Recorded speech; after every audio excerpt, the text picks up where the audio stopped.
Let's move on, because thousands of people have received additional bills, some of them for tens of thousands of pounds, from the taxman in the past few weeks.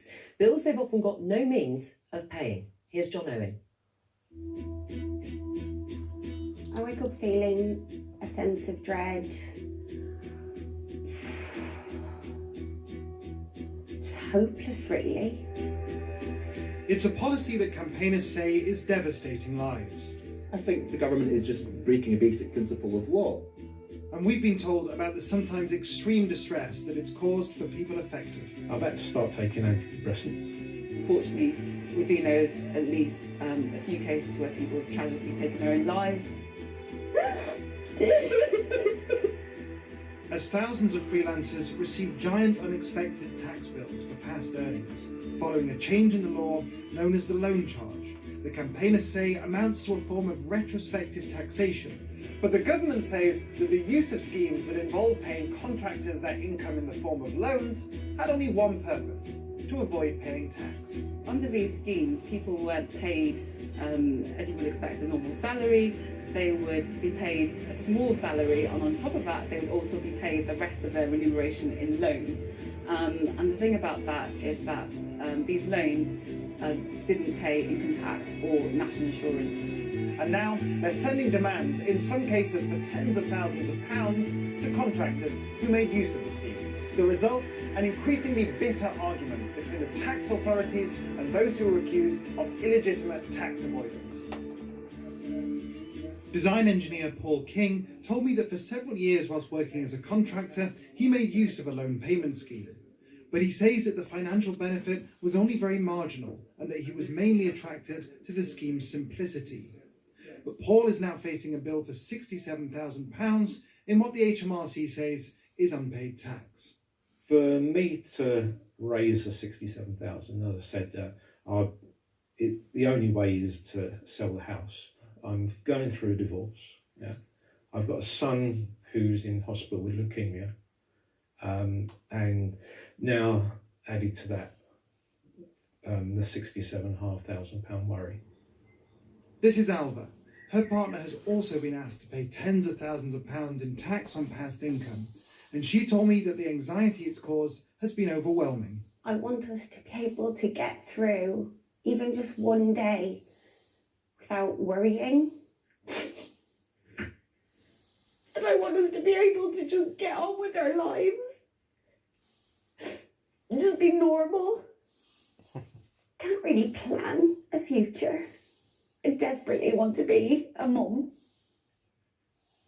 But I just don't see that happening until this is all over. And I don't know when this will be all over. So how did it come to this?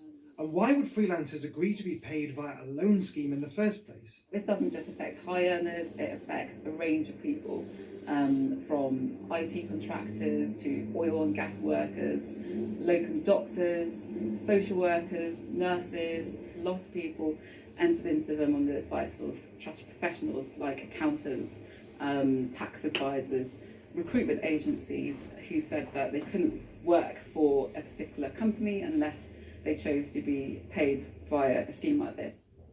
But political opposition to the government's approach is growing. I'm here to meet Ross Thompson. He's one of the MPs who's calling on the government to change course. The real issue that we have, and I particularly have for the loan charge, is that we're going back, in some cases, 20 years, and demanding, therefore, huge bills from people, which in many cases they just can't afford. But after a last-ditch bid to secure a delay failed, the government isn't backing down. I appreciate that facing any tax bill is unwelcome, but it is only right that we deal with disguised remuneration. And where we fail to do so, Madam Deputy Speaker, then we are effectively saying to the 99.8% of other taxpayers who have not been involved in these schemes that we expect them to pay more. And we deny our vital public services, our nurses, our teachers, our doctors, our police, and many others the funding that they deserve. The government insists that the loan charge is not a retrospective measure, but a charge on loans still outstanding in April 2019. They said that they don't want to make anybody bankrupt and that insolvency is only considered as a last resort. But what is beyond doubt is the visceral anger amongst many people affected, who believe the financial rug has been pulled from under them by a measure that dramatically changes their tax liability from years past. And many fear that financial ruin may be the result. Let me first welcome the BBC's political editor, Laura Kunsberg, but I'm going to start with Mel Stride as a Treasury Minister. Can you continue to defend this change in the law when people's lives are being ruined by it? Well, I think the first thing to say is clearly it's a great pity to me that people are distressed about this issue, and I totally get that. But I think it's very clear that we make it very clear what's going on here, so that your viewers understand this. I, as an employer, could employ you as an employee and pay you in the normal way, so that you pay PAYE, your income tax, national insurance. I pay employers' national insurance. So about 50% of that is going in tax. Or I say to you under a loan scheme, I'll tell you what, I'll send your salary out to an offshore trust in a low or no tax jurisdiction. And then we'll loan the money back from the trust. It'll come back into the UK. And you may receive, as your clip said, a very small salary, enough to mop up the personal allowance, meaning you don't pay any tax, and enough to make sure you qualify for your state pension. But hold on, here's the trick. So the loan that you receive from the offshore trust overseas, and you're never going to have to pay it back, and that's a critical point. So it's not a loan that you and I would understand as a loan. Actually, they argue, means you pay no tax. Why aren't you going after the employers who actually would feel that is why right. aren't you going after the employers who offered these schemes, or the advisors who said that this was legitimate? Because the change, I understand the scheme as you've explained it, and I hope the viewers do too, but the charge that is now going to be brought to bear affects contractors, freelancers, locum nurses and doctors, supply teachers, not just high earners. And you're not going after the employers. Okay. In terms of those whom it's affecting, it's generally affecting those who on average are earning over twice the average salary for somebody in the United Kingdom. And what about those who aren't? The second thing is, in terms of who the revenue will go to first, it will be the employer. Of the 6,000 settlements that have occurred so far, which has raised over £1 billion for our doctors and nurses, etc., 85% of that has come from employers, not employees. All right, well then, will people have to sell their homes to pay? HMRC has gone very publicly, and I have stated at the dispatch box in the House of Commons, that no, they will not be required to sell their primary residence as a consequence of settling their loan charge arrangements. They can, if people talk to HMRC, they can have a time to pay arrangements, which can be 10 years or more. It is very, very rare that anybody is bankrupted. It is not the intention of HMRC to bankrupt anybody as a consequence of this situation. All right. But the reality is that most people would have known, and the 99.8% that never got anywhere near these schemes knew that if it looked too good to be true, it probably was. The thing is, Laura, schemes, tax avoidance schemes and closing loopholes are extremely popular, and there'll be probably most of Parliament supporting the idea of making sure people pay tax. In practice, though, it can be very, very different. It can be very, very different, because the people who have enormous resources and enormous access to advisors and lawyers are always rather well equipped to try to move things around and mitigate whatever laws are changed. Now, successive governments and this government have tried very hard to try to close things down wherever they've sort of popped up. But there's one other issue in this story, which has been a sort of fundamental principle when governments have tried to clamp down on tax avoidance, is that whatever changes they make don't apply retrospectively. This, however, is affecting people. Clearly, they think they're being punished for things that happened in the past. And I wonder why, in this case, the Minister believes that's fair. Well, it's not retrospective. The reason for that is there was no point in our history where the tax code permitted what I've just described earlier to happen and avoid tax. It's never been compliant with our tax code. That's the first point. The second point is that the loan that I described in this particular scheme, of course, still persists in the present. So it is still there today. Right. And what we said when we brought the legislation in 2016, before I arrived in my post actually, was that people would have 3 years they could pay off the loan, they could refinance the loan, they could demonstrate that it's a real loan. And if they could do that, then no problem at all. Otherwise, they need to go to But HMRC. the effect is retrospective. Well, and the Conservative MP, Ross Thompson, is saying he's hearing cases where this is affecting people even going back 20 years. But it is true, as you say, it's one of the interesting things. It's very easy for governments to say, as they always do, we will do our very best to clamp down on tax avoidance, which we should also say is very different from tax evasion, which is something that's criminal and different and illegal and different kind of thing.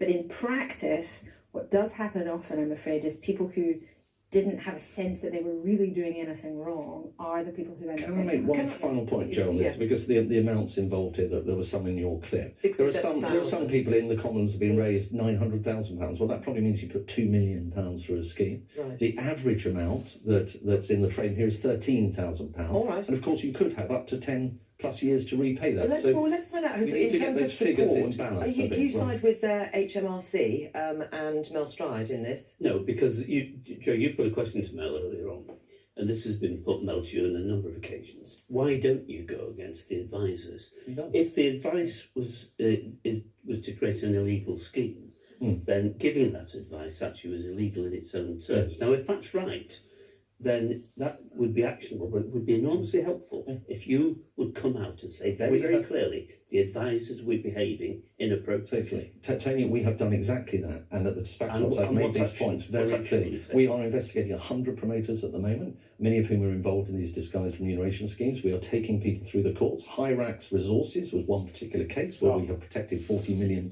worth of tax avoidance by shutting that operation down through taking them through the courts. We are taking people through the courts under DOTAS, which goes back to 2004, where we are winning these cases. We have gone to the Supreme Court to shut down cases involving, in that case, the Rangers football club. So, let me pick up we the are doing this. It's a myth that we're sitting there and letting people we'll come back to you about the impact it's having. Fine, but the impact that it's having on individuals is quite stark. I thought Labour was in favour of cracking down on tax avoidance. We are, but look, not in reality. Well, of course, in reality, I have a constituent who's affected by this.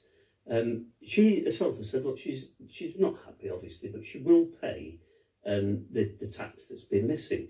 The problem she's had, though, and I've had this as well, by the way, dealing with the HMRC is dealing with a very difficult, very obdurate, and actually very unsympathetic agency. But it's always difficult. Let me ask Kirsty, you're the economy spokesman for the SNP. Are you going to be cracking down on tax avoidance, supporting the government? When this came through in the finance bill, we did not vote against it. We have said that everybody should pay all of the tax that they are due. Oh, right. But what we have said is the way that HMRC have gone about this has been cack-handed in a lot of ways. So I have advocated on behalf of constituents who have come and said that they asked HMRC for a calculation figure. The calculation figure wasn't forthcoming for a very long time, and when it did come, it was wrong.